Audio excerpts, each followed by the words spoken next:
Vote এলেই হাওয়া গরম হয় নানাই শুনি। কার্যত হিমঘরে চলে যাওয়া ঘাটাল পাঁশকুড়া রেল প্রকল্প নিয়ে ফের রাজনীতির হাওয়া গরম। ১.৫ বছর আগে বরাদ্দ ঘোষণা করা হয়, কিন্তু এখনো জমি জটে আটকে রয়েছে ঘাটাল পাঁশকুড়া রেল প্রকল্পের কাজ। কিন্তু কি চাইছেন ঘাটালবাসী? পাঁশকুড়া থেকে ঘাটালের দূরত্ব ৩২.৮ কিলোমিটার। ঘাটাল পাঁশকুড়ার মধ্যে তৈরি হবে নতুন রুট। ১.৫ বছর আগে বরাদ্দও ঘোষণা করে দিয়েছিল রেল মন্ত্রক। অভিযোগ, কিন্তু সেই ঘোষণাই সার। ঘাটাল পাঁশকুড়া রেল প্রকল্পের কাজ এখনো ২০ বাঁও জলে, আর ভোটের আগে তা নিয়েই হাওয়া গরম। পশ্চিম মেদিনীপুরের ঘাটালে আজও নেই কোনো রেলপথ। ঘাটালবাসীর দীর্ঘদিনের দাবি ঘাটালে রেলপথ তৈরি হোক, রেল মানচিত্রে জুড়ুক ঈশ্বরচন্দ্র বিদ্যাসাগরের জন্মভিটে বীরসিংহ গ্রাম। এ নিয়ে আন্দোলনও কম হয়নি। ২০২৪ সালের ৭ই সেপ্টেম্বর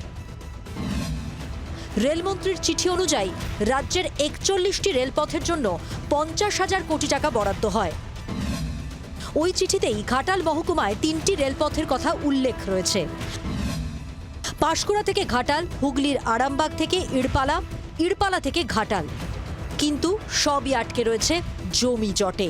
স্থানীয়দের দাবি মাপজোক হয়, কিন্তু কাজের কাজ কিছুই হয়নি। ঘাটাল মহকুমার মধ্যে আমাদের বিদ্যাসাগরের জন্মস্থান আছে বীরসিং, সেইখানটা এখনো আমরা বীরসিংটা বঞ্চিত আছে। বীরসিং তথা শুধু বীরসিং নয়, আমাদের এখানে ক্ষুদিরাম বোসেরও জন্মভিটা আছে, সেইখানেও বঞ্চিত আছে। আমরা এই বিষয়টির গুরুত্ব অনুধাবন করে আমরা দিল্লি গিয়েছিলাম। সেখানে প্রধানমন্ত্রীর দপ্তর, রাষ্ট্রপতির দপ্তর এবং রেল মন্ত্রকেও আমরা আবেদন জানাই যাতে এই প্রজেক্টগুলি দ্রুত বাস্তবায়িত হয়। আগামী দিনে যদি বিধানসভা ভোটের পূর্বে অর্থ অনুমোদন না হয় এবং নতুন করে সার্ভের কাজ শুরু না হয়, বিদ্যাসাগর রেলপথ মিশনের পক্ষ থেকে আমরা বৃহত্তর আন্দোলনের দিকে ঝাঁপিয়ে পড়ব। ভোটের আগে এ নিয়ে রাজনৈতিক চাপানুতোর চরমে উঠেছে।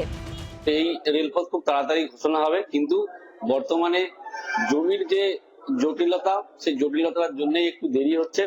আশা করছি এই সরকার, তৃণমূল কংগ্রেস যেভাবে জটিলতা করছে, খুব তাড়াতাড়ি এই জটিলতা আমরা কাটিয়ে উঠতে পারবো। এই কাজটা করার জন্য যখন কেন্দ্রীয় রেলমন্ত্রী মমতা ব্যানার্জি ছিলেন, তিনি তখন ইটপালা দিয়ে বিদ্যাসাগরের জন্মস্থান পর্যন্ত নকশা করে এবং টাকা বরাদ্দ করেছিলেন। পরবর্তী সময়ে যখন বিজেপি সরকার এসেছে, সেই সমস্ত প্রকল্পগুলো বন্ধ করে দিয়েছে। আমরা আমাদের নেত্রীকে বলবো, সম্প্রতি বন্দে ভারত স্লিপার বা অমৃত ভারতের মতো ট্রেন পেয়েছে বাংলা, কিন্তু ঘাটাল রেল প্রকল্প কেন থমকে? জমিজট নাকি রাজনীতির সমীকরণই কাটা? চম্পক দত্তের রিপোর্ট, জি২৪ ঘন্টা।